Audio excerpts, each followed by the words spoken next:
Bonjour à tous. Je suis ravie de vous recevoir pour ce nouveau réveil climat sur un sujet qui prend beaucoup d'ampleur en ce moment. Nous avons appelé carbone, mais comme vous le savez, ça pourrait aussi s'appeler gaz à effet de serre, enfin tout ce qu'on veut, et avec l'objectif d'inviter toutes les fondations qui ne l'auraient pas encore fait à s'y mettre. Donc, euh, En mot d'accueil, je laisse la parole à Benoît Miribel, puis à Jean-Marc Potra, et ensuite je vous présenterai les autres intervenants. Merci Béatrice. Bonjour à toutes et à tous. Très heureux de vous retrouver. Je vais être très bref, c'est le matin, donc il y a beaucoup de choses à se dire. Je vais surtout saluer nos invités, les intervenants, les fondations fidèles aussi qui sont là, et notamment aussi celles qui ont lancé cette dynamique. Je vois que Marie-Stéphane est connectée, bien sûr, Sandrine qui anime, et toute l'équipe du CFF, bien sûr, qui suit ça de très près. Nous savons tous que c'est un sujet très sérieux, ce dont nous allons parler, qui concerne notre avenir, qui est capital aussi pour notre santé, la santé de notre planète et notre santé à nous. Et voilà, je vais suivre attentivement mais discrètement ce que vous allez dire, et je remercie vraiment le temps que vous prenez pour ces échanges-là. C'est très satisfaisant de voir l'engouement qu'il y a et notre capacité collégialement à faire bouger les choses. Nous aurons aussi cet après-midi une thématique, l'Europe de la santé, où on intègre bien sûr ces réalités santé humaine et environnementale. Vous avez peut-être entendu parler. Donc, c'est comme ça qu'on fait évoluer les choses tous ensemble. Merci à vous. C'est Benoît Jean-Marc Bonjour à Potra, tous. pardon, le délégué général du CFF. Merci Béatrice, merci à Sandrine et aux intervenants. Je ne vais pas dire plus, Benoît a tout dit. Vous signaler que nous avons ensuite deux échanges avec Ariadne sur des sujets approchants, voire sur le sujet du climat également aujourd'hui. Et surtout ce soir, cet après-midi, donc l'événement proposé, évoqué par Benoît, un événement important qui va avoir une répercussion européenne. Donc on est très heureux. Voilà, sans plus attendre, Béatrice ou Sandrine, je vous passe la parole. Merci. Merci beaucoup. Donc, euh, on va en fait commencer.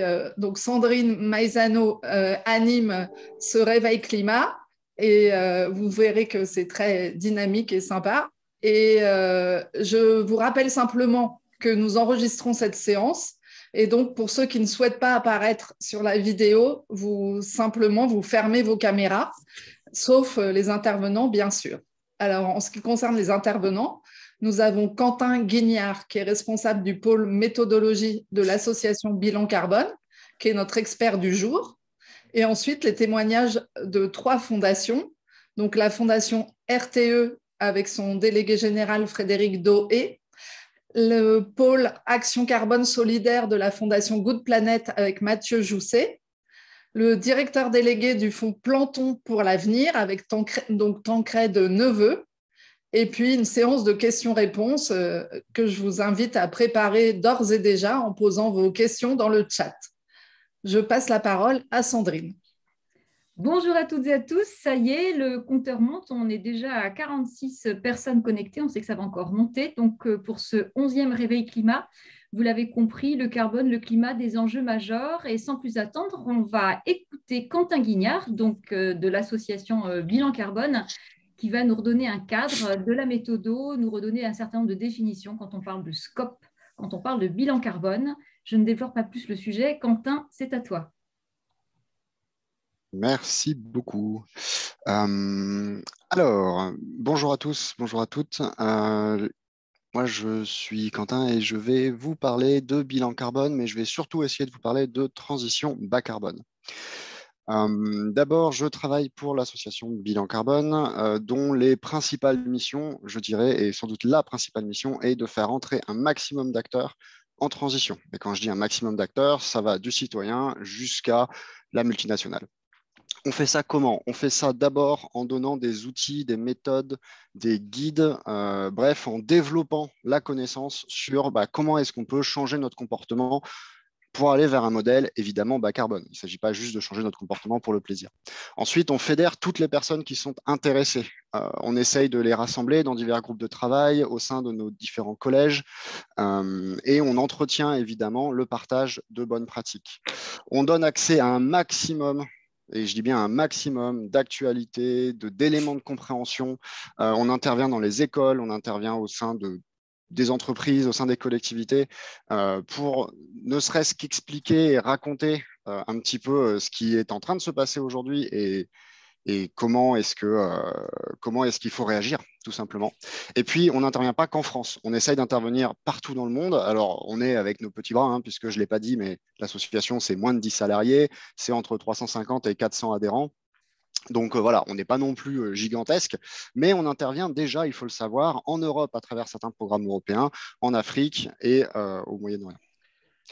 Si on peut passer à la slide suivante, on va entamer la discussion sur les sujets scientifiques qui nous intéressent aujourd'hui, puisque quand on parle climat, quand on parle carbone, on parle en fait d'un premier constat. Le constat, c'est que le GIEC nous donne jusqu'à 2040, en gros.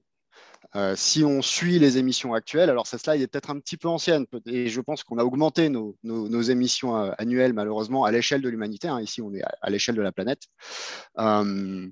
Toujours est-il que pour rester sous les 1,5 degrés d'augmentation des températures entre la période pré-industrielle et aujourd'hui, et en continuant à émettre autant qu'on émet, on a jusqu'à 2026. Donc, je vous laisse prendre votre montre, regarder la date. Voilà, on est déjà en 2022. Donc, ce plus 1,5 qui était un grand enjeu de la COP21, notamment, et qui est mentionné dans l'accord de Paris, etc., qu'on soit clair, aujourd'hui, il apparaît très difficilement tenable. Peut-être qu'un objectif qui est encore à notre portée, c'est l'objectif des 2 degrés. L'objectif des 2 degrés qui, à budget constant, c'est 2040. Donc là aussi, c'est quand même très proche. Mais il faut être positif et se dire qu'on va se mettre à réduire nos émissions de façon drastique, parce que c'est ce qu'il faut pour que, on va dire, l'objectif des 2 degrés soit atteint et que, en gros, on atteigne ce qu'on appelle la neutralité carbone à horizon 2050, au moins en France et dans l'essentiel des pays, je dirais, développés. Slide suivante, s'il te plaît. Alors, ce qui est important de bien comprendre, c'est la différence, en fait, ce que ça représente. Plus 1,5 degré, plus 2 degrés. Donc, vous avez ici une infographie qui, je pense, est assez significative. Un demi-degré, et là, on parle de température moyenne à l'échelle du globe, que ce soit sur les terres et sur les mers. Vous savez qu'en fonction des endroits qu'on observe, en fonction, est-ce que je suis au-dessus d'une étendue d'eau ou au-dessus d'une étendue de terre, le réchauffement n'est absolument pas le même. Et c'est pour ça que, en fait, quand ce sera plus 2 degrés à l'échelle du globe, on sera à plus 4, plus 5 degrés, typiquement au pôle. Donc, des problèmes de dégel, etc., etc. Mais disons, si on reste assez simple entre, finalement, qu'est-ce que ça va vraiment changer ? On va perdre 2 fois plus d'espèces végétales, avec 1,5 degré. On va perdre 3 fois plus d'insectes. On a 10 fois plus d'été sans glace dans l'Arctique. Donc, on n'est pas en train de parler de est-ce que je devrais mettre un chapeau 2 jours de plus par an ? C'est vraiment quelque chose qui affectera notre mode de vie et évidemment les écosystèmes naturels sur lesquels, et ça, il faut vraiment, vraiment l'avoir en tête, une grande partie de notre civilisation est construite. Donc, maintenant qu'on a ce constat, on se dit, voilà, comment est-ce que je fais pour que, déjà, à l'échelle de l'humanité, on reste dans ce budget donné par le GIEC, qui permet de rester en dessous des plus 2 degrés. Évidemment, personne à l'échelle individuelle n'est capable de manipuler les émissions de l'humanité, c'est clair. Donc déjà, on va s'interroger, comment est-ce que je fais dans mon pays ? Et puis même à l'échelle du pays, c'est compliqué. En fait, on va développer tout un tas de processus, tout un tas de démarches pour que de l'échelle individuelle à l'échelle collective, on fasse des efforts et on obtienne ce qu'on appelle des réductions d'émissions. Si tu peux passer à la slide suivante, s'il te plaît, Grégoire.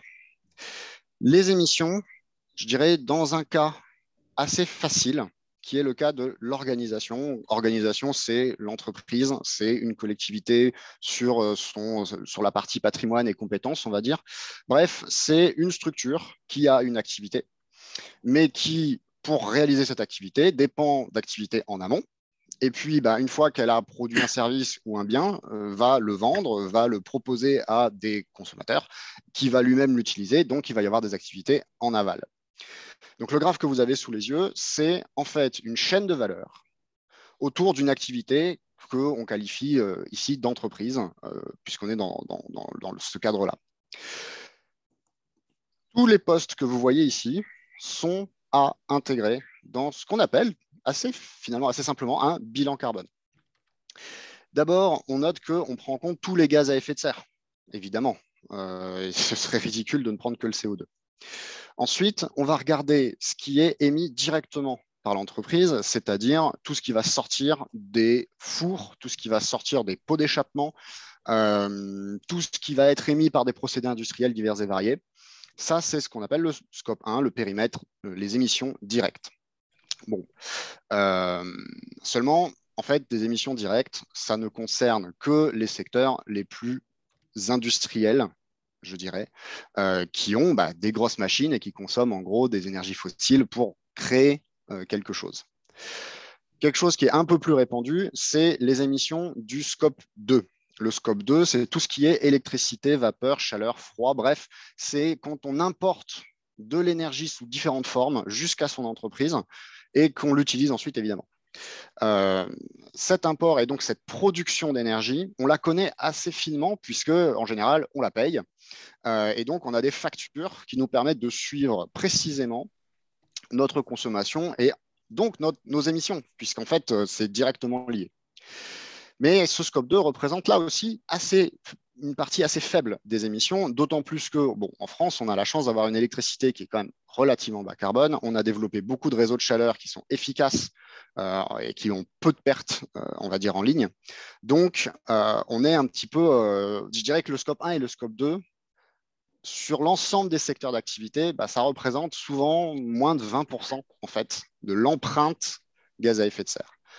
Et tout le reste, c'est ce qu'on appelle le scope 3. C'est pour ça que nous, au sein de l'association Bilan Carbone et au sein de la méthode Bilan Carbone, en fait, on en parle très peu de ces scopes. Parce que l'essentiel du travail à faire, il est sur le scope 3. Donc, on ne l'appelle pas scope 3, on l'appelle tout simplement vos émissions significatives. Et ces émissions significatives, en général, c'est vos matières premières. Si vous êtes une entreprise de service, ça va être vos transports. Si vous êtes dans des cas où vous ne vous déplacez pas trop et vous ne consommez pas de matières premières, en général, ça va être l'alimentation. Et comme ça, on peut suivre secteur par secteur différents points, je dirais, tout simplement des émissions significatives différentes selon les secteurs. Et on commence aujourd'hui à avoir un beau recul, puisque le bilan carbone, il a quand même été créé en 2004.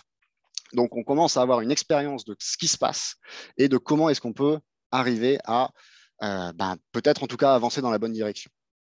Slide suivante, s'il te plaît.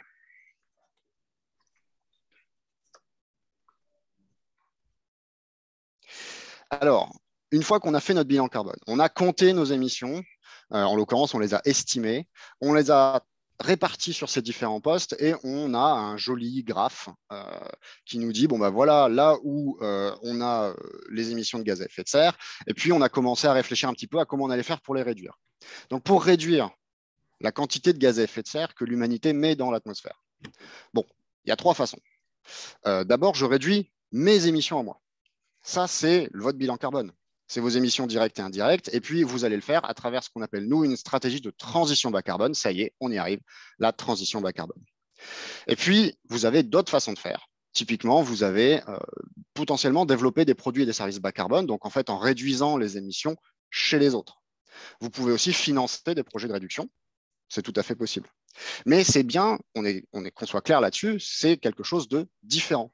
Parce que ce n'est pas en réduisant les émissions des autres que vous allez vous préparer, vous, typiquement, à un monde bas carbone, puisque votre activité va continuer à émettre. Et si demain, il y a une taxe carbone, ou si demain, tout simplement, vous n'avez plus de clients parce que vous polluez trop, votre activité s'arrête. Et puis, vous avez une troisième forme de contribution, je dirais, qui est essayer de retirer du CO2 de l'atmosphère. Et ça, ça passe par des projets de séquestration. Soit c'est de la séquestration que je qualifierais d'industrielle et qui encore aujourd'hui est à l'état de science-fiction, qu'on soit clair. J'ai vu passer 2-3 projets dernièrement, mais c'est difficile de concevoir ça de façon viable, soit vous passez par des projets de séquestration, je dirais beaucoup plus naturels, qui ont deux formes. Soit vous allez recréer des espaces naturels, tout simplement, qui vont stocker, soit vous allez aider à conserver des espaces et à les faire se développer pour qu'ils stockent toujours de plus en plus. Et là, je pense aux zones humides et aux forêts, évidemment.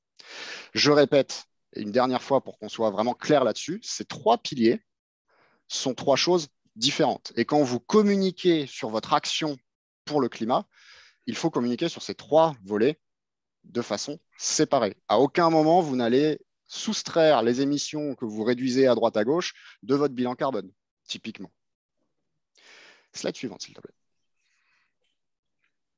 Alors, un bilan carbone, oui, c'est une démarche, c'est un outil, et donc ça a, entre guillemets, une durée de vie. C'est-à-dire que vous faites votre bilan carbone, et puis ensuite, vous allez attendre 1 an, 2 ans, jusqu'à le refaire. Ça veut dire que ici, vous avez un parcours de maturité.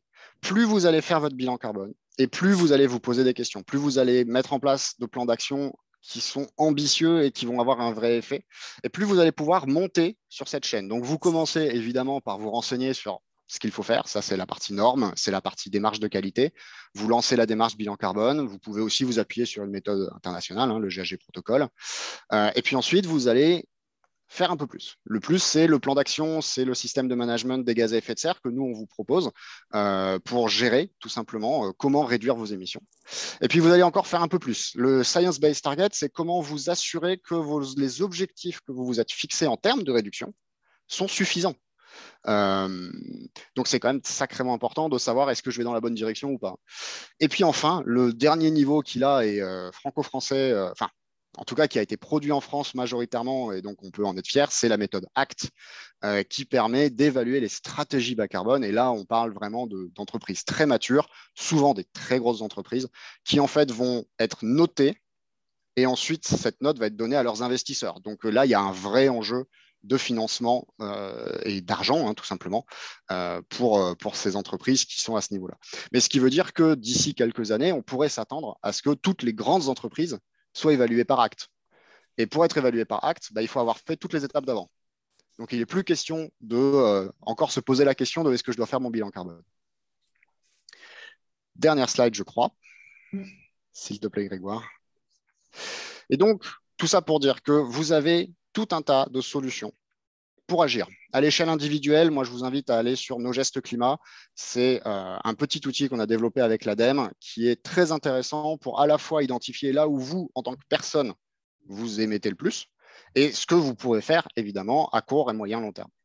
On a aussi l'échelle sociétale parce qu'en groupe, on a des solutions qui sont évidemment pas les mêmes que quand on est tout seul.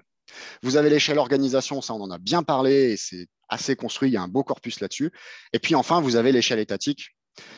L'échelle étatique, c'est là où on a le plus fort levier d'action, évidemment. Et donc, il va se passer quelque chose dans les semaines, mois qui viennent, qui s'appelle une élection. Et je vous invite très fortement à considérer déjà d'aller voter, voilà, parce que je pense que c'est très, très important de prendre en compte cette échelle étatique et se dire que ce qui va être décidé tout en haut, il faut que ça reflète aussi ce que vous essayez de faire à votre échelle, à l'échelle de votre organisation et finalement jusqu'à ce niveau-là.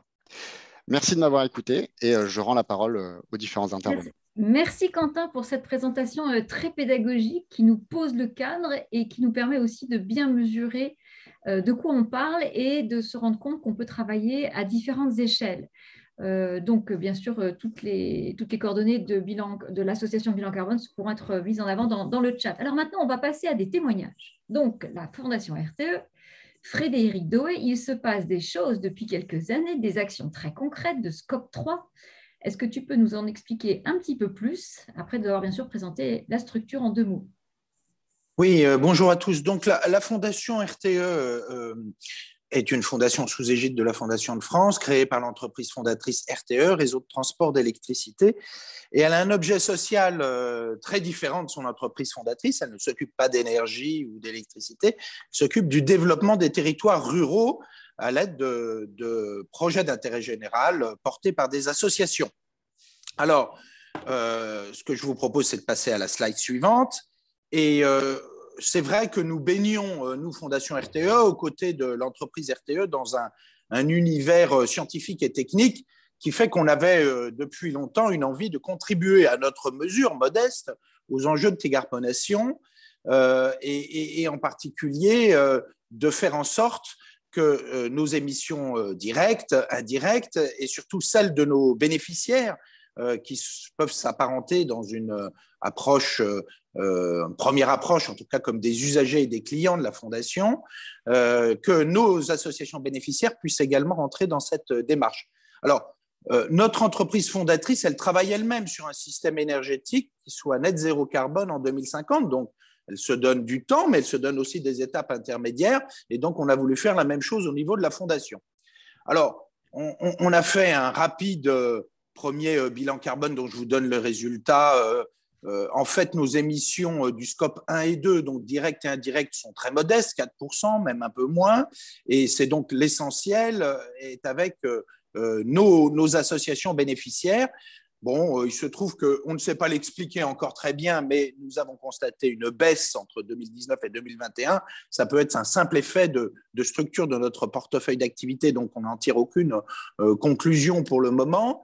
Mais ce que nous souhaitons, c'est accroître cette démarche avec les associations, puisque, vous le savez sans doute, pour que nous arrivions collectivement à une économie zéro carbone net en 2050, à une société zéro carbone net, il faudra que chaque année, nous réduisions collectivement nos émissions de 5% supplémentaires, c'est-à-dire un Covid supplémentaire chaque an. Donc, on va essayer d'éviter le Covid, mais par contre, il va falloir faire ces réductions individuelles et collectives d'émissions. Donc, pour ce qui nous concerne dans le milieu rural, on a beaucoup de chance parce qu'on travaille sur des projets souvent avec une forte dimension physique. Je vous en donne quelques exemples. Production agricole ou alimentaire, usage de matériaux bas carbone et biosourcés pour tous des projets de construction ou d'aménagement. Et enfin, recherche de solutions fondées sur la nature et souvent favorables à la biodiversité pour notamment tous les projets environnementaux. Diapo suivante, s'il vous plaît. Donc, nous n'avons pas de guide sectoriel puisque nous sommes multithématiques. C'est une des difficultés que nous avons rencontrées. Et donc, nous avons eu une démarche progressive. Alors, au début, en 2019, nous avons décidé d'abord d'essayer d'inscrire toutes nos activités par rapport aux objectifs du développement durable. Bon, il se trouve qu'on est inscrit plus particulièrement dans 4 ou 5 d'entre eux, l'éducation, les emplois décents, la réduction des inégalités, des communautés rurales durables et une consommation responsable. Et puis, nous sommes rendus compte que même sur ces principaux ODD, on n'aurait pas de guide sectoriel. Donc, ce qu'on a décidé en 2020, quand on a fait notre premier bilan carbone et que nous étions désireux d'aller le plus loin possible sur le calcul du scope 3, donc celui qui intègre nos associations bénéficiaires, en tout cas les projets que nous leur finançons, nous avons décidé d'établir ce qu'on appelle des profils types des projets que nous étions en train de financer en 2019, puisqu'en 2020, on l'a fait sur les données 2019. Et donc, nous avions identifié à l'époque 6 profils types.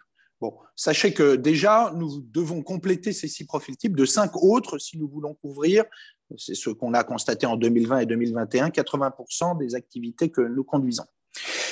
Ce que je peux ajouter, c'est que évidemment, la méthode que nous avons utilisée, appuyée par un cabinet, le cabinet Carbone 4, est relativement robuste, mais on est sur des ordres de grandeur. Il ne faut pas du tout chercher la précision, on est surtout sur la tendance et les ordres de grandeur.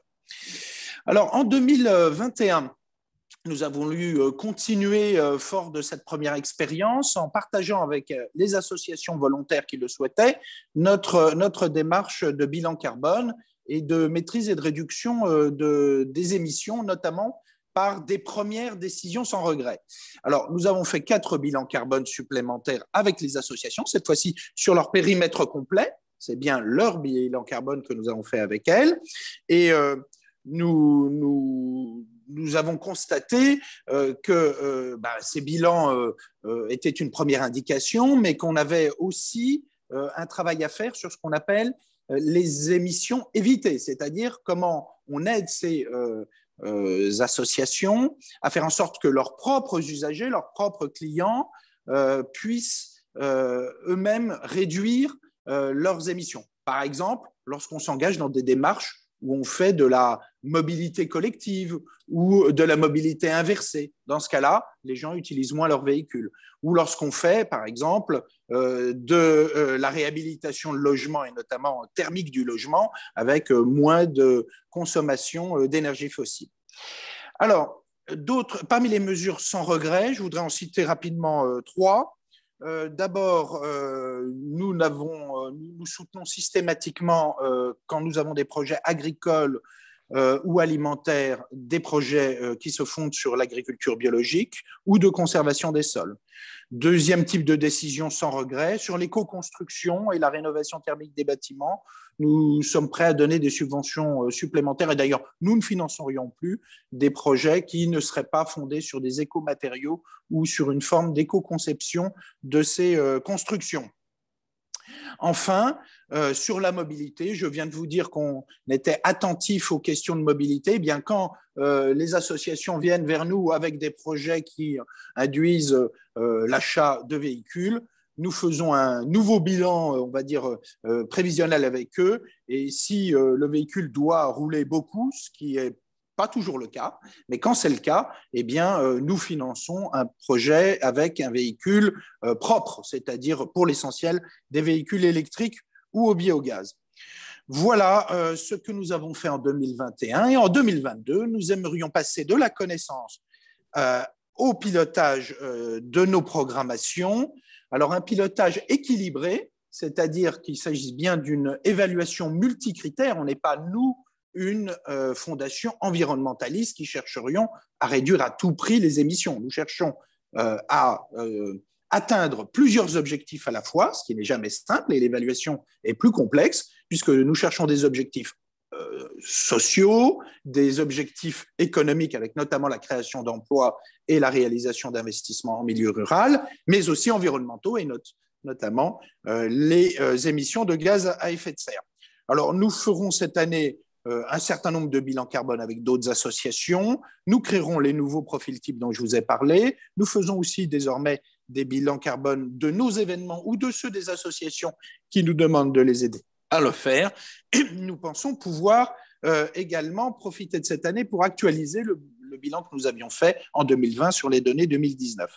Ce que je voudrais indiquer, c'est qu'il nous faut aussi être pragmatique et en proportion avec les enjeux des associations. C'est souvent des associations de taille modeste, avec peu de ressources internes. Donc, on essaye d'éviter de les harceler avec des données techniques ou des modèles compliqués. D'abord, nous nous mettons à leur côté et à leur service. Et ensuite, comme je vous le dis, on essaye de proportionner ce qui doit être fait en fonction des enjeux concernés.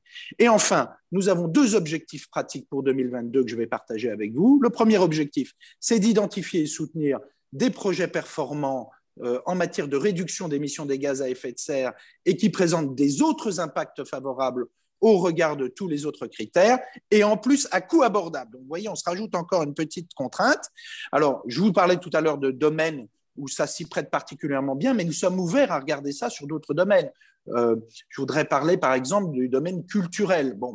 On a pas mal de projets culturels. Eh bien, on va essayer de voir avec les porteurs de projets si ils ont une réflexion d'éco-conception de leurs événements ou de leurs programmes culturels.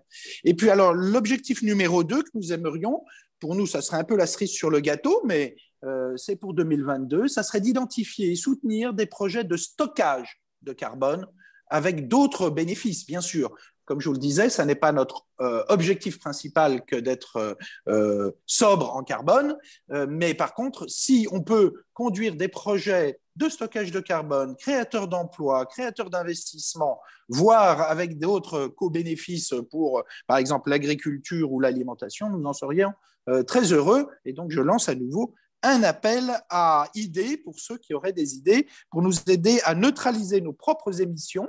Donc, d'abord, nos émissions Scope 1 et 2, ça sera facile. 100 tonnes, c'est à notre portée. Par exemple, avec notre collègue qui va nous parler de forêt, on peut faire des choses quand même intéressantes.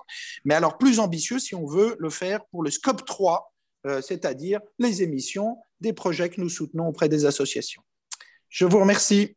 Merci Frédéric, c'était très riche. On sent beaucoup de détermination dans les actions et c'est surtout très pratico-pratique et on comprend aussi l'importance d'être accompagné puisque la démarche mérite une méthode comme déjà Quentin l'a présenté tout à l'heure. Alors sans plus attendre, maintenant c'est Mathieu Jousset donc, de la Fondation Good Planet qui va nous expliquer ce qu'il se fait au sein de cette fondation, aussi bien dans son fonctionnement et que dans ses activités. Mathieu, c'est à toi. Bonjour à tous. Effectivement, je vais vous présenter quelques axes aujourd'hui qui représentent nos principes d'action sur le climat. Très rapidement, la Fondation Good Planet, on a été créée en 2005 par Yann Arthus Bertrand avec pour objectif de sensibiliser et accompagner vers l'action les différents rouages de la société, des individus en passant par les entreprises, les institutions, mais aussi le grand public sur les sujets associés au climat, à la biodiversité et au bien-être humain. On est une fondation reconnue d'utilité publique et donc derrière, notre objectif est de pouvoir, accompagner vers un meilleur niveau d'information sur les sujets environnementaux et de pousser à l'action. Très rapidement, je vais vous présenter les 4 principaux principes d'action que nous avons sur le climat. Le premier étant un principe qu'on s'est donné à nous-mêmes et qui est un principe de progression. Je veux bien qu'on passe au slide suivant, s'il vous plaît. Qui est déjà de progresser avec une exigence d'exemplarité par rapport à notre action. Exemplarité tant dans la mesure de notre impact que aussi dans notre volonté de réduire nos émissions et même dans les projets que l'on gère avec nos partenaires de terrain, de s'assurer que l'on va améliorer aussi cette empreinte. Deuxième aspect, la sensibilisation. On est une fondation qui accompagne les acteurs dans un meilleur niveau d'information. Donc, on les aide vraiment à gagner en expertise et en background culturel et d'information. D'accompagner, puisqu'on est une fondation qui à la fois accompagne entreprises et collectivités dans la sensibilisation et l'accompagnement à la réduction et l'amélioration de l'empreinte carbone, comme ça a été rappelé avec Quentin de l'ABC, et également dans le développement de projets de terrain sur des thématiques qui ont été choisies parce qu'elles étaient au carrefour de ces 3 thématiques qui pour nous sont importantes, climat, biodiversité et bien-être humain, à savoir les thématiques d'agriculture durable, protection et restauration de la biodiversité et accès à l'énergie. Et enfin, 4e aspect qui est comment est-ce qu'on peut continuer à innover pour rendre le climat accessible, accessible aux plus vulnérables, accessible aux plus petites structures, accessible aux ONG de terrain, qui sont des acteurs souvent un peu plus loin des centres d'information, qui sont souvent avec un peu moins de moyens pour accéder à ce savoir. Je vais d'abord vous faire un petit focus sur du coup comment est-ce qu'on a progressé, en toute humilité aussi, parce que c'est un sujet qu'il faut prendre aussi avec humilité quand ça s'adresse à soi-même. Voilà, si on peut passer à la slide suivante, Grégoire, s'il te plaît. Le bilan carbone, nous, la Fondation Good Planet, on le fait tous les ans. On a la dernière fois qu'on l'a fait, c'était donc sur le scope sur le bilan carbone 2020, avec les 3 scopes, scope 1, scope 2, scope 3, avec, comme vous pouvez le voir, une surreprésentation, mais ça c'est relativement normal, du scope 3, avec donc 99% des émissions associées à nos projets de terrain. Et pour être vraiment très transparent avec vous sur ces projets de terrain, qu'est-ce qu'il y a derrière? C'est notamment la construction de 5000 biodigesteurs, donc ce sont des unités de béton. Le béton, ça émet des gaz à effet de serre, mais de l'autre, ça évite à peu près 7 à 8 tonnes de gaz à effet de serre par an. Bien sûr, ça ne se soustrait pas, ça ne s'annule pas, mais c'est pour vous donner des ordres de grandeur aussi de ce que ça représente. Donc ça, c'est vraiment un point sur lequel nous, on a évolué, par exemple, par rapport à nos précédents bilans carbone. On intègre le bilan carbone des projets que l'on soutient financièrement. Et donc, ça veut dire à chaque fois, là, sur les gros projets, d'avoir, notamment sur les projets de grande ampleur, on va le faire petit à petit en granulométrie plus fine, mais sur les projets de grande ampleur, qui sont des projets parfois d'accès à l'énergie avec des dispositifs domestiques, où on va aller dans le fond de l'empreinte. On a également un travail sur la triple comptabilité qui a été évoqué par Quentin, sur donc l'induit, qui est à 4000 tonnes de CO2 équivalent cette année, avec derrière qu'est-ce qui a été évité comme tonnes de gaz à effet de serre, c'est-à-dire en fait les projets, dans quelle mesure ils ont contribué à réduire les émissions de gaz à effet de serre d'autres bénéficiaires, d'autres personnes. Et donc là, par exemple, notre souhait est de se dire que en fait, on a un ratio émissions induites, émissions évitées, donc que les émissions induites soient inférieures à 1% des émissions évitées par rapport à ce qu'on est amené à faire sur les projets qu'on développe. Donc, on est sur des ratios sur lesquels on est en train aussi de travailler et des ratios de performance pour s'assurer que nos projets sont, je dirais, les plus sobres possibles. Ce n'est pas évident parce que dans des pays en voie de développement, les pays moins avancés, on n'a pas tout le temps des technologies bas carbone aussi hyper robustes, mais ça fait partie en tout cas des choses que l'on souhaite davantage introduire dans les projets. Les points aussi sur lesquels on va être en progression, c'est sur les émissions négatives. C'est-à-dire que les émissions négatives, ça demande beaucoup d'ingénierie, c'est souvent très coûteux si on veut le faire de manière sérieuse, c'est-à-dire à la fois les émissions qui sont sur les projets de séquestration, qui sont des projets de séquestration dans les sols, des projets de séquestration sur les forêts, des projets de séquestration associés à de la régénération. Et bien, quelles sont les émissions négatives associées à cela? Donc, c'est vrai que ça, c'est des process qu'on est en train de mettre en place. On a des recrutements qui se font avec des ingénieurs forestiers, ingénieurs agronomes. L'objectif étant de voir comment est-ce qu'on peut pousser ça à la plupart de nos projets qui traitent d'agriculture durable et de régénération et de protection de la biodiversité. On a structuré également notre approche interne. En fait, on est un lieu de médiation. On accueille entre 75 000 et 150 000 personnes par an en présentiel sur notre activité de médiation. Donc, on est ouvert au domaine de Longchamp tous les week-ends à partir d'avril. En fait, toutes les semaines, on accueille entreprises, collectivités, associations, groupes scolaires pour les sensibiliser sur ces sujets.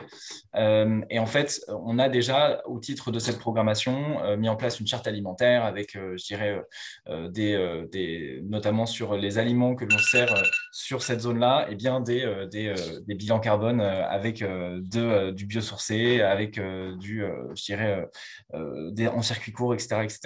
Mathieu, sur la partie sensibilisation. C'est très désagréable. Je suis désolée, on est en train de prendre un tout petit peu de retard. Il faut qu'on accélère un tout petit peu. Tout à fait. Je me dépêche. Très rapidement sur la sensibilisation, je vais dire un mot sur chaque slide et ça va être assez rapide. Sensibilisation, on a des outils accessibles à tous, à peu près 1 million de visites par an sur nos calculateurs carbone. On met à disposition des outils, allez-y, cultivez-vous sur ces questions-là si vous avez besoin, notamment nos outils sur Mission Énergie. Ce sont des fiches qu'on donne accessibles à tous. Et on a des programmes de sensibilisation, notamment en escape game chez nous, pour se sensibiliser à ces sujets de manière ludique. Slide suivante, s'il vous plaît, sur l'accompagnement. Sur l'accompagnement, on accompagne entreprises à travers bilan carbone et également, je dirais, des stratégies SBT et ACT. Donc, toute fondation qui souhaiterait pouvoir être accompagnée sur ce sujet, n'hésitez pas, on peut aussi prendre le temps. On accompagne aussi des ONG donc, depuis 2006 sur comment développer des projets de finance carbone et les autonomiser là-dessus, ainsi que des indicateurs d'impact que l'on choisit sur nos projets associés au terrain. Et sur la dimension innovation, c'est ce que je vous disais, on souhaite rendre le climat accessible à tous avec des formats attractifs, le plus souvent gratuits quand c'est possible, travailler sur du plaidoyer entreprise avec notamment une amélioration du coût du carbone sur le marché volontaire et la diversification de l'impact avec davantage de bien-être humain et de biodiversité. Et enfin, comment est-ce qu'on intègre des financements sur des projets à fort impact, notamment sur des projets déchets, des projets biochar, des projets à grande échelle de biogaz au bénéfice des plus vulnérables. Voilà. Désolé pour ce petit dépassement. Mais voilà, n'hésitez pas si vous avez besoin de plus d'infos. Alors déjà, Good Planet, on voit que vous faites beaucoup de choses. Ce qui serait bien, c'est effectivement de nous mettre peut-être dans le chat quelques liens parce qu'il y a beaucoup de ressources, effectivement, beaucoup de choses à faire. Et puis une remarque, on l'avait déjà dit, que la CFFC, ça serait formidable un jour qu'on fasse un événement au château de Longchamp. Alors sans plus attendre, donc en termes de fondation, troisième témoignage avec le fonds Plantons pour l'avenir, Tancred, la forêt, qui est un beau sujet. Comment on raccroche la forêt avec vos actions en termes de transition bas carbone? Bien, bonjour à toutes et à tous. Je vais essayer d'aller assez vite. Donc d'abord une première slide pour présenter Plantons pour l'avenir. donc est un fonds de dotation dont les objectifs et la mission d'intérêt général sont de répondre aux enjeux de la forêt française et de la filière forestière, de la filière bois, dans notre contexte de changement climatique. On décline ces actions en 3 programmes. Un programme planté de soutien direct au reboisement et au renouvellement de parcelles chez des propriétaires privés en France métropolitaine. Un programme de sensibilisation pour œuvrer à une meilleure compréhension justement du rôle de la forêt et des usages du bois dans notre transition énergétique, dans bien sûr l'atténuation du changement climatique. Et puis un programme innové pour soutenir des projets de recherche très spécifiques sur l'adaptation de nos forêts au changement climatique. Voilà, donc aujourd'hui, on accompagne le reboisement de plus de 2000 hectares chez plus de 300 propriétaires un peu partout en France. Et donc, l'ensemble de ces projets contribuent donc ont un certain nombre d'impacts, que ce soit en termes de neutralisation de CO2, bien sûr, par la captation des futures forêts qui sont mises en place, mais également des contributions sur la vie sociale et économique des territoires pour l'alimentation d'une filière biosourcée, qui est la filière forestière. Et puis, donc on a même confronté ces différents impacts aux objectifs de développement durable. Et aujourd'hui, on peut dire que l'ensemble de nos projets contribuent au moins à 8 des ODD, des 17 ODD des Nations Unies. Voilà, je ne vais pas aller plus loin dans la présentation de Planton, et puis je vais plutôt poser un décor mondial et national sur justement le lien entre le carbone et nos forêts. Alors une petite slide juste pour rappeler 2-3 données. Vous avez donc sur le côté gauche les sources de carbone émis par nos activités, donc le carbone qu'on peut dire anthropique. Donc 86% de ces émissions sont dues aux activités humaines, de production, de consommation, de déplacement, etc., etc. Mais il ne faut pas oublier non plus ces 14% qui sont dus au changement d'affectation de terre. Et en grande partie, c'est le déboisement pour les 2 tiers. C'est le déboisement qui génère aussi des émissions de gaz à effet de serre de manière très importante. Côté puits, donc côté droit, où est-ce qu'on va retrouver ces émissions elles vont s'additionner dans l'atmosphère pour 44%.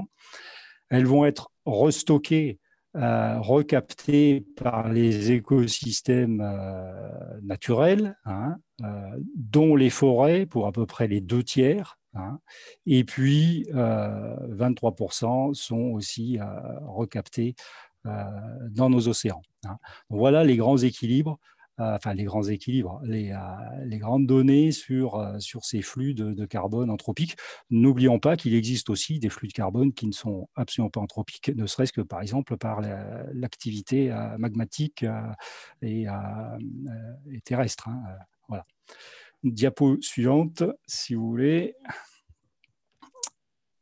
Si vous voulez passer à la diapo suivante. Voilà. Alors, les forêts, voilà un petit panorama très rapide des forêts mondiales. Donc, vous distinguez les grands écosystèmes forestiers, que ce soit la forêt boréale, les forêts tempérées et les forêts tropicales. Donc, ces forêts couvrent un tiers des surfaces des continents. Mais il faut bien avoir à l'idée qu'elles sont, dans le contexte du changement climatique, elles peuvent être à la fois victimes du changement climatique, puisque les météos changent très vite sur certains territoires. Elles sont bien sûr vraisemblablement et même certainement une solution pour atténuer le changement climatique, mais il faut faire aussi très attention à ce qu'elles ne soient pas responsables du changement climatique.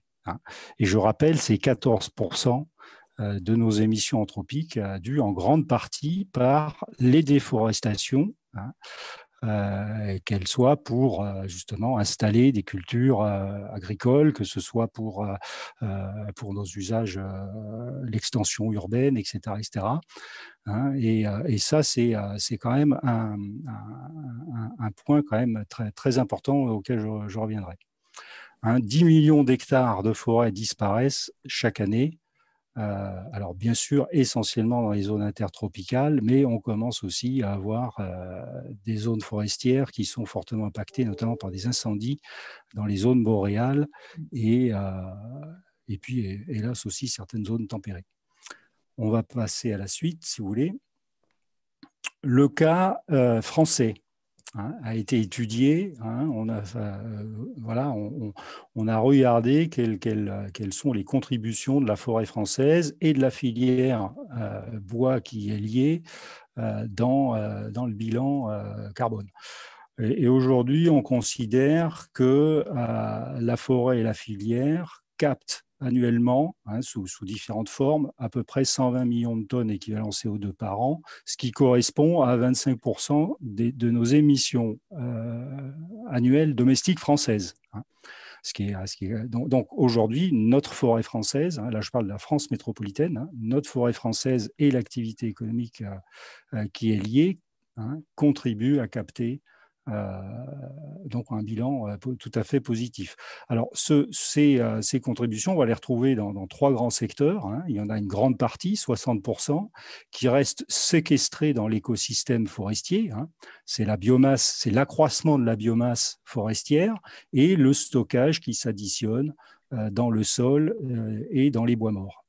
Et vous en avez 43%, c'est la partie qui va sortir de forêt et qui va être utilisée sous forme de matériaux bois et qui, là, sous la forme du stockage et surtout donc dans les produits bois et surtout de la substitution via les émissions évitées par l'utilisation du bois à la place de matériaux plus énergivores ou d'énergie fossile, par exemple.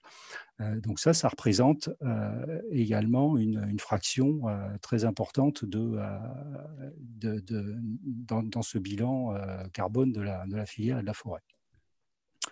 On va passer à la slide suivante, si vous voulez. Voilà. Donc, voilà, moi, je voudrais surtout poser un certain nombre de questions et de réflexions sur justement comment nos forêts peuvent mieux contribuer, alors qu'elles le font déjà pas si mal que ça, dans cette atténuation du changement climatique et quels sont les risques aussi à anticiper. Donc d'abord, il y a un premier enjeu, il faut éviter que nos forêts continuent et soient de plus en plus victimes du changement climatique. Donc on a vraiment un besoin d'anticipation pour adapter nos forêts à ce changement climatique. Sur notre territoire, je vais parler de la France métropolitaine, il y a déjà des superficies forestières où on constate des forts dépérissements, des essences en place qui n'ont plus d'avenir. Et il faut anticiper, il va falloir notamment réaménager ces forêts, les reconstituer de façon à ce qu'elles puissent être plus résilientes et accélérer leur adaptation au changement climatique par des systèmes qu'on peut appeler par exemple la migration assistée. Je rappelle, nos forêts ont déjà vu des changements climatiques à travers les siècles, avec des glaciations et des retraits glaciations, mais ça s'est fait à l'échelle du siècle ou des siècles. Aujourd'hui, on est sur des évolutions du climat qui se font à l'échelle de décennies. Et là, nos forêts, dans certains endroits, n'auront pas la capacité de s'adapter aussi vite à ce changement climatique. Il va falloir les aider. Ensuite, quelle gestion forestière il va falloir mettre en place pour optimiser. Alors, si vous voulez revenir à la diapo d'avant, si vous voulez. Vous avez été un peu vite. Quelle gestion forestière il va falloir mettre en place pour optimiser nos forêts qui sont des puits de carbone. Donc, accélérer, si vous voulez, leur capacité à stocker du carbone. Et parmi ces questions-là, quelle place doit prendre le bois et ses usages dans notre séquestration, dans la séquestration, enfin, par le stockage et la substitution quelle place doit prendre le bois et ses usages. Hein. On ne peut pas tout miser, si vous voulez, sur une augmentation de la séquestration dans nos forêts. Hein. Il faut aussi que le bois et ses usages participent à cette captation. Hein, et donc, probablement, faudra-t-il aussi augmenter les récoltes dans certains massifs forestiers. Hein. Et dernière question qui va aussi guider nos problématiques de gestion, comment sécuriser encore plus les stocks de carbone qui sont contenus dans nos écosystèmes forestiers. Hein.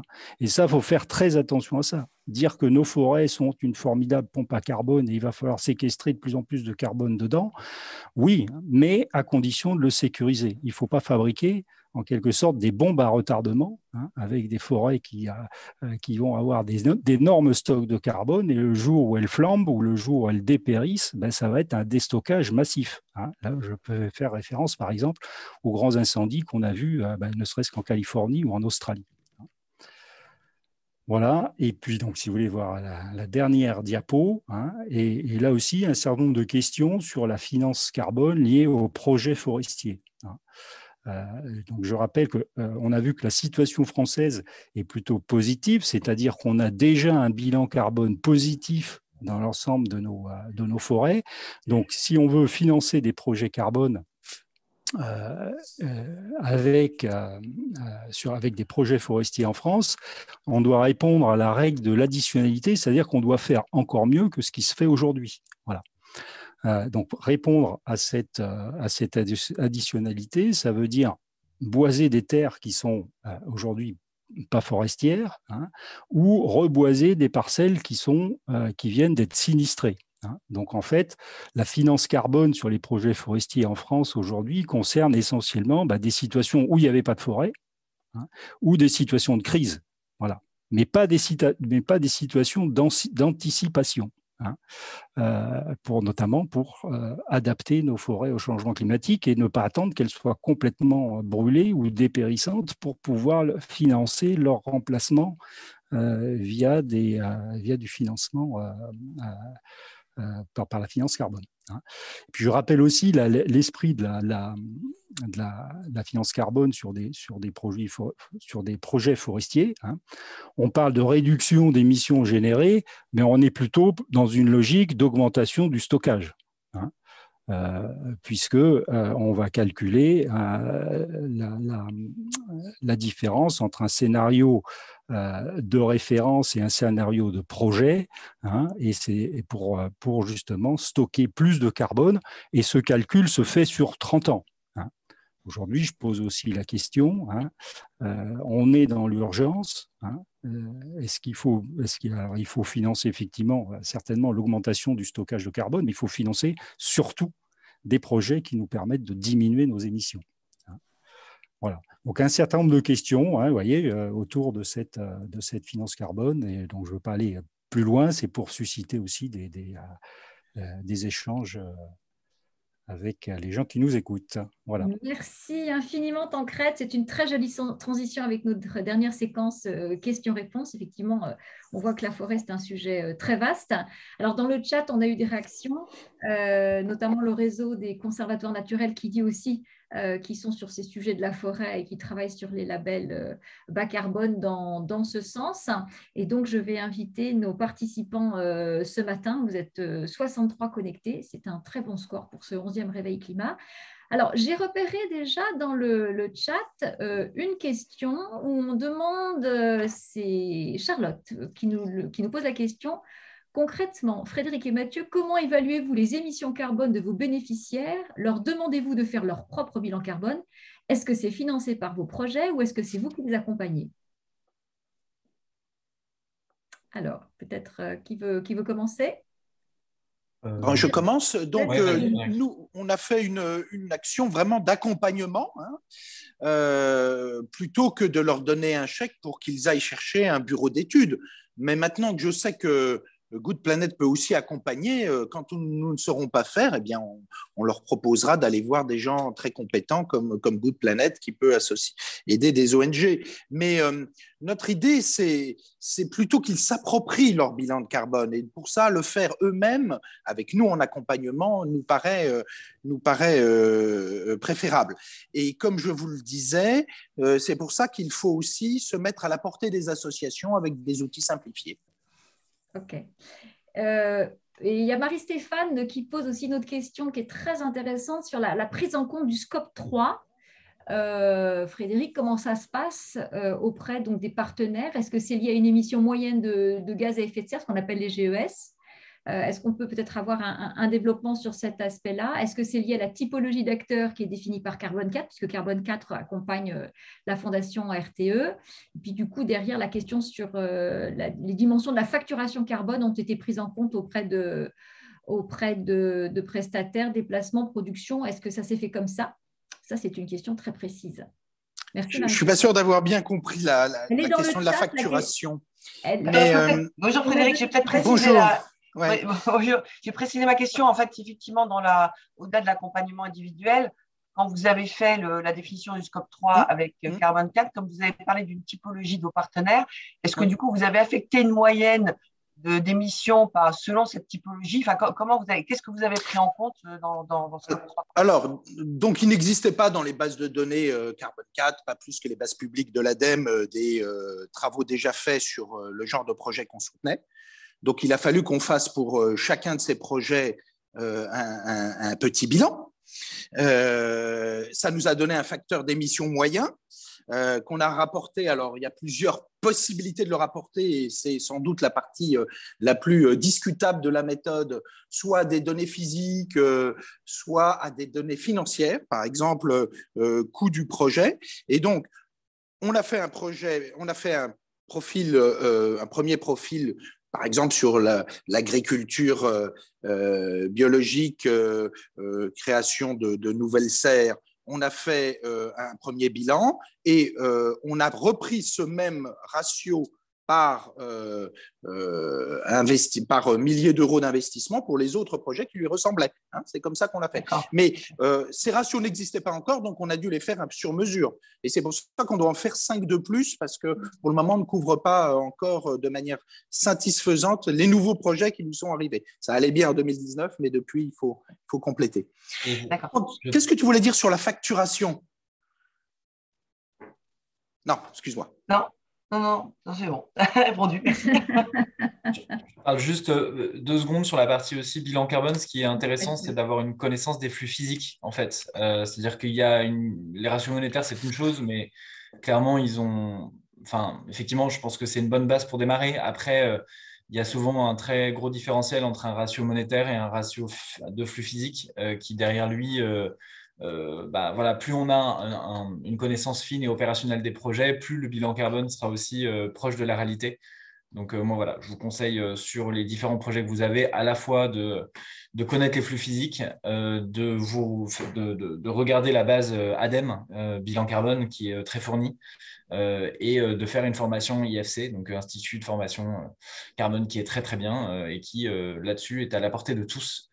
Et n'a pas besoin d'un cabinet de conseil non plus tout le temps sur tous ces sujets. Donc, formez-vous, c'est aussi possible. Alors, on a de nouveaux messages. Je consulte. Quel est le coût d'un bilan carbone? Ça, c'est une bonne question. Et je la doublerai d'une deuxième question, c'est sur la temporalité. Combien de temps ça prend? Ça, c'est concret aussi. Alors, qui se lance? Le coût et la temporalité. Alors, nous, on avait affecté un budget et donc ça nous a coûté 20 000 euros, sachant que la Fondation RTE donc, a un peu plus d'1 million d'euros d'intervention par an. Néanmoins, la contrepartie, c'est qu'on est devenu, je dirais, autonome sur l'usage des outils pour ce bilan carbone. Ça a été en fait une formation-action. Donc, désormais, c'est nous qui faisons et accompagnons de manière gratuite donc, des associations, comme je vous le disais tout à l'heure. Donc, c'est une dépense, mais c'est aussi un investissement. Ah oui, OK. Tancrède, peut-être sur le fonds Planton pour l'avenir, des éléments de chiffres? Alors sur le coup, nous n'avons pas fait le bilan carbone de nos interventions. Hein. Bon, Plantons pour l'avenir est une toute petite structure. On n'est pas directement opérateur de projet. Et les projets qu'on accompagne sont essentiellement des projets de reboisement. Alors effectivement, qu'on confronte au calcul de la séquestration future de carbone, hein, avec la méthodologie d'ailleurs de calcul du label bas carbone aujourd'hui, hein, même si nous n'émettons pas de crédit carbone, parce que je répète, nous sommes un fonds de dotation, nous n'avons pas le droit de vendre quoi que ce soit, hein, donc nous ne sommes pas dans la vente de crédit carbone, hein, on fonctionne uniquement à travers le mécénat, mais la méthodologie de calcul est éprouvée, elle, sur les projets forestiers.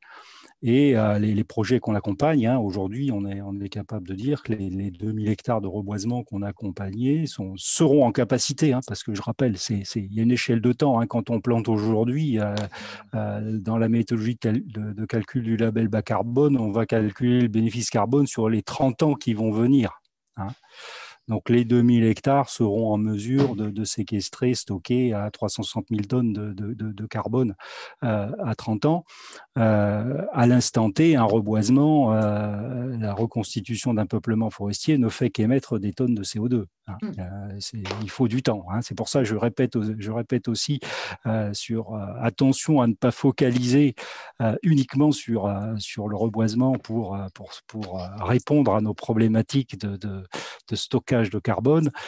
C'est du stockage hypothétique à une échelle de temps de 30 ans. Hein. Aujourd'hui, concentrons-nous, hein, et pourtant c'est un forestier qui dit ça, hein, concentrons-nous sur la réduction de nos émissions, finançons tout ce qu'on peut pour réduire nos émissions. Je rappellerai, hein, autant j'ai fait le bilan de la forêt française, je vous ai montré que son bilan est plutôt positif, hein, puisqu'il contribue à capter 25% de nos émissions de gaz à effet de serre. Hein.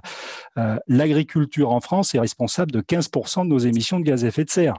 Hein. Je pense que c'est dans le domaine agricole, hein, qu'il y a beaucoup de projets à financer pour qu'on ait une agriculture en France qui soit moins émissive. Hein.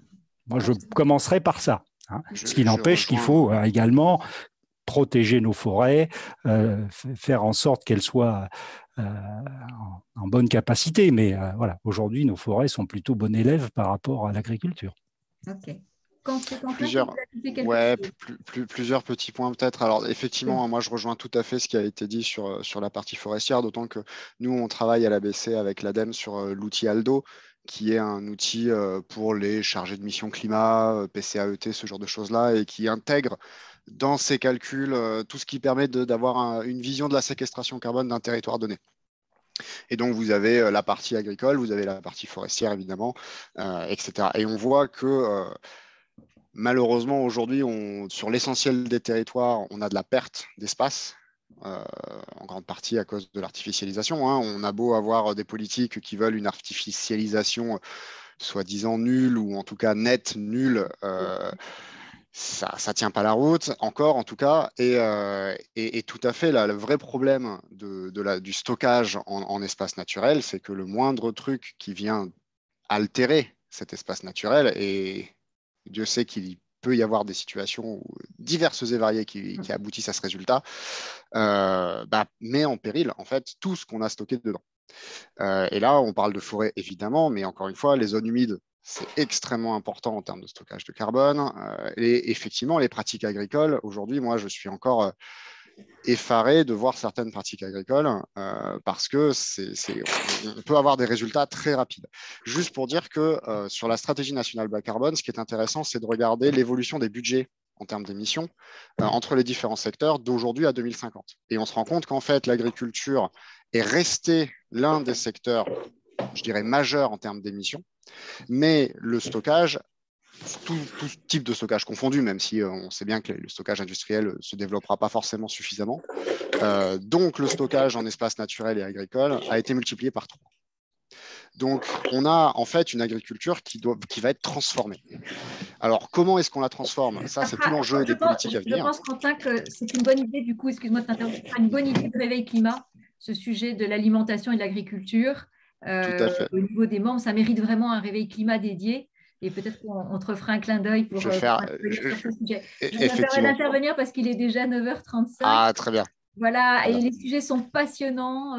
Merci à tous. Vous avez été extraordinaires dans la pédagogie, dans la clarté. Et puis, donc, vous incarnez vos propos de façon absolument formidable. On a encore eu un réveil climat très vivant, très inspirant. On le voit bien dans les remarques que l'on a dans le chat.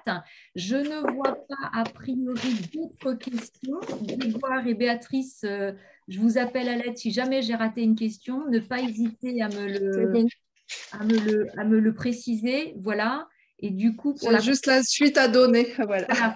Pour la conclusion, Béatrice, je te laisse la parole. Grégoire, tu peux mettre le dernier slide? Donc, en tout cas, ce que je retiens, c'est que c'est un sujet qui progresse et que plutôt que de faire son bilan carbone, il faut avancer vers une transition bas carbone. Donc, c'est effectivement non seulement un terme à la mode, mais surtout un terme essentiel qui démontre qu'on progresse.